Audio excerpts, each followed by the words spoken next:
Wouldn't it be great if there was a simple process that would enable you and me to be able to share our knowledge, experience and expertise in a detailed way, so that even if we were talking about a complex subject, we would have a formula in which to share that information to help somebody be able to use it? Well, there is, and I'm going to share it with you today. Hello there, my name is Peter Thomson. I'm the UK's most prolific information product creator. And over the last 27 years since I sold my business and was able to semi-retire when I was age 42, I've been sharing my knowledge, experience and expertise in writing and creating informational products. And today I want to share with you my 9-step content creation model that I have used so many times in order to create all of this information that I've put together over all these years. Before we get started, one thing I need to say, and it's this. I don't have all the answers. Yes, I've created loads of informational products. However, I believe the day that we stop learning is the day that we stop earning. So I'm always learning new ideas. I've got my notes here, so I'm going to share it with you.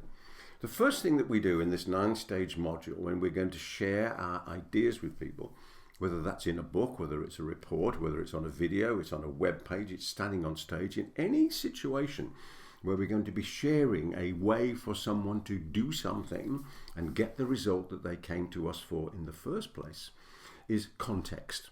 We need to open the files in somebody's mind so that they're ready to receive the information that we're about to share with them. So to start off with, we want to give context. I do it like this.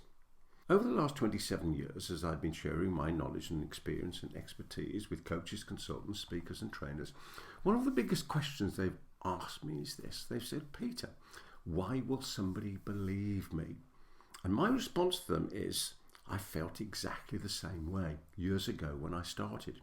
And the way that I managed to get round it, and the way you can get round it too, is by putting the credibility on the material, on the content, on the ideas, on the methods, on the techniques, on the results that somebody can get.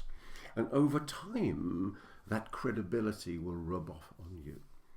Secondly, if you decide to have a strap line for yourself that describes who you are, that will help your credibility.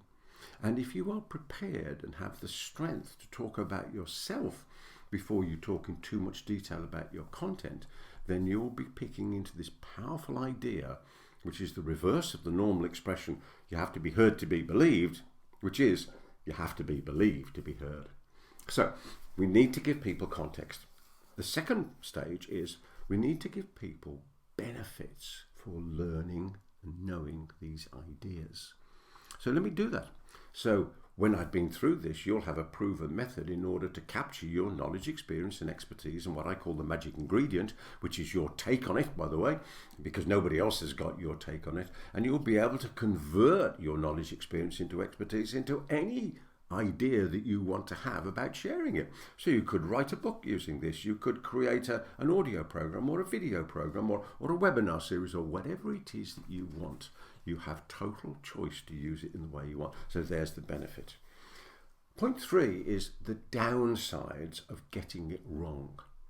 So if, for example, we had a rambling way of sharing our knowledge and experience and expertise and we went off track and then we came back, unless we did that on purpose, then the audience would struggle to keep up with us. Whereas this formula works naturally for the way that people assimilate information.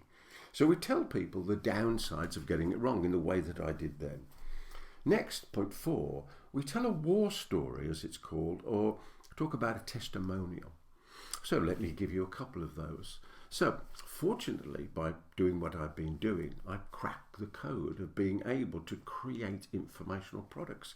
And those informational products have enabled me to build for myself a business and a life of choice. There's one way.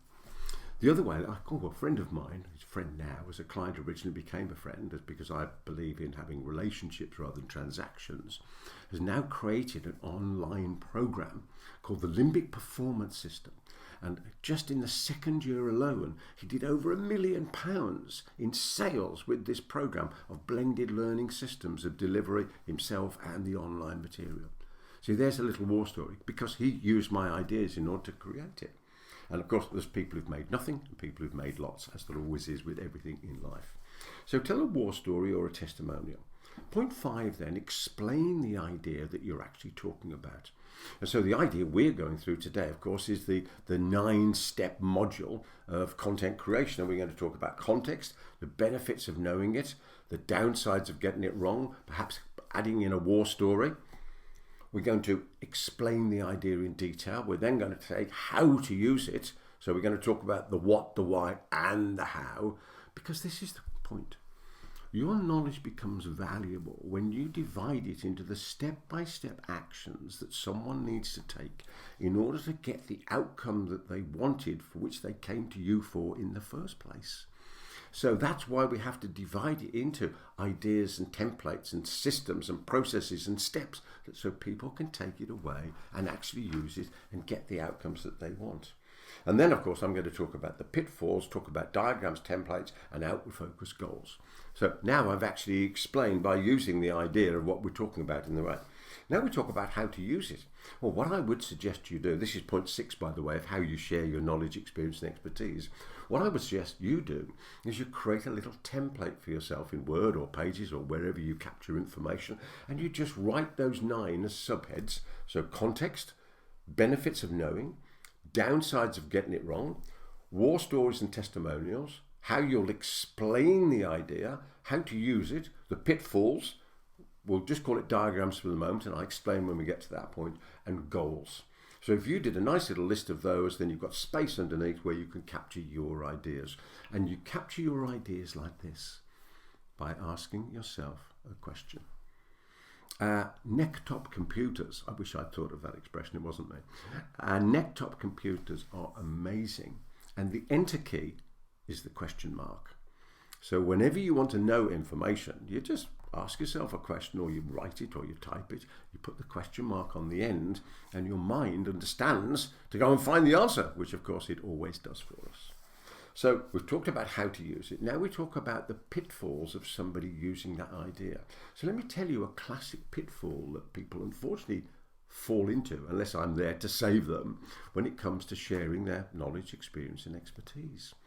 They don't put in obvious, simple ideas in the mistaken belief, unwittingly mistaken belief, that other people already know. But people don't. In fact, the ideas that you and I think about as being blindingly obvious and known to the world are in fact little known. They're almost secrets. They're certainly not used even by those who actually know them, but most people simply don't know them. I can prove this for you. I once met a lady from New York, Paulette Ensign, known as the booklet, or the tips booklet queen. And Paulette spent her business life showing people how to create tips booklets. Fantastic little simple process. She had great stuff. And in one of her tips booklets, it said that it was a good idea to use a daily do list.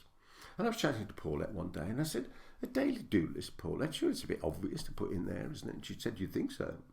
And in fact, so I took the idea away and I tested it with a variety of audiences when I used to spend my life flying around the world speaking at conferences, which I don't do these days because you don't need to with Zoom, of course, as much.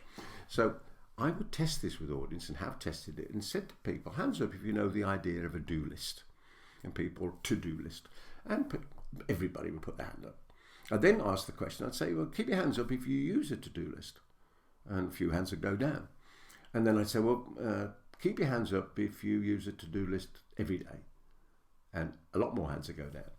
Then I'd say, keep your hands up if you use the real power of to-do lists, which is to prioritize the list.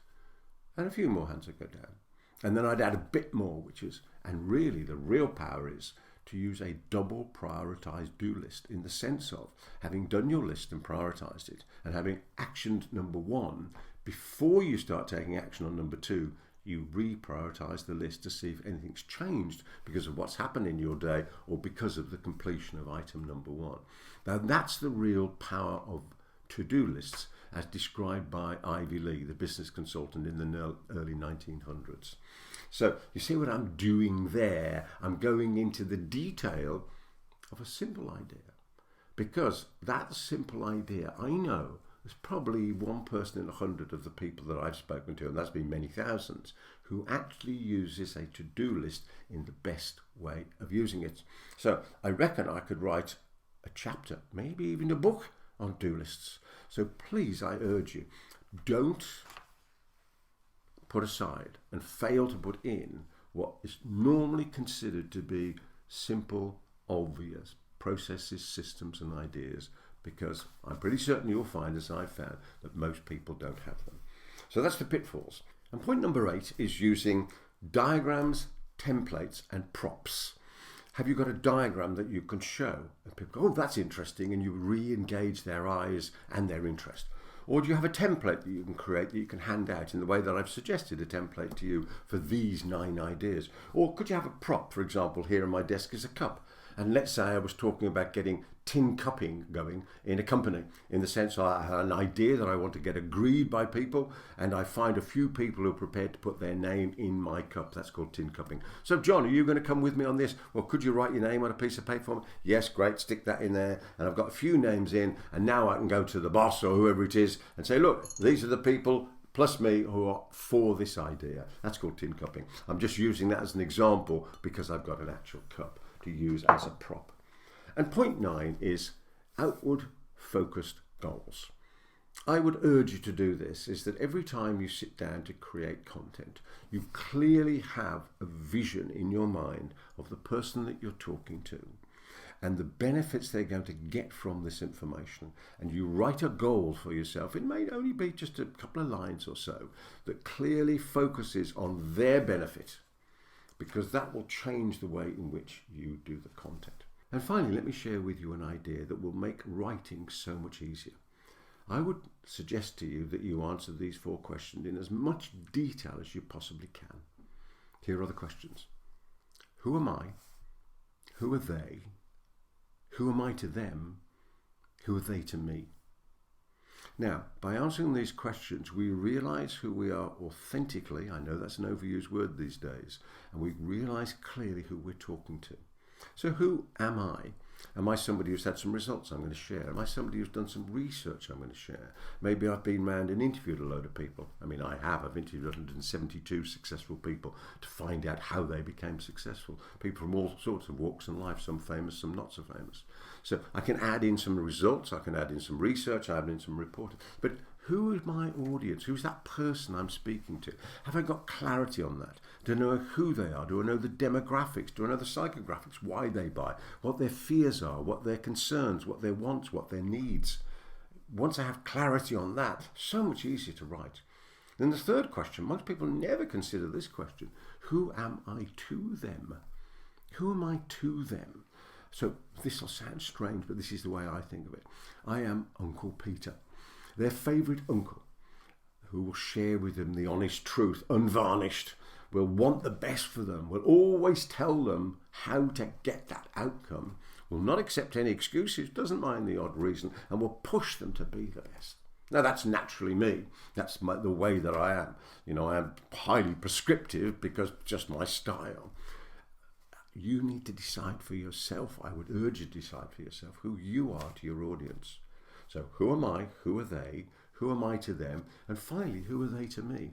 Or in other words, if we had a straight line across here, and this is time, and here's the past, and here's the future, then where are people on this? Do they know you? Do they like you? Do they trust you? Have they engaged with you before? Or have they no idea who you are? Because the way you would speak to people who've never heard of you compared to how you would speak to people who have heard of you, know you, like you and trust you and maybe bought from you before is totally different. So we need to answer those 4 questions.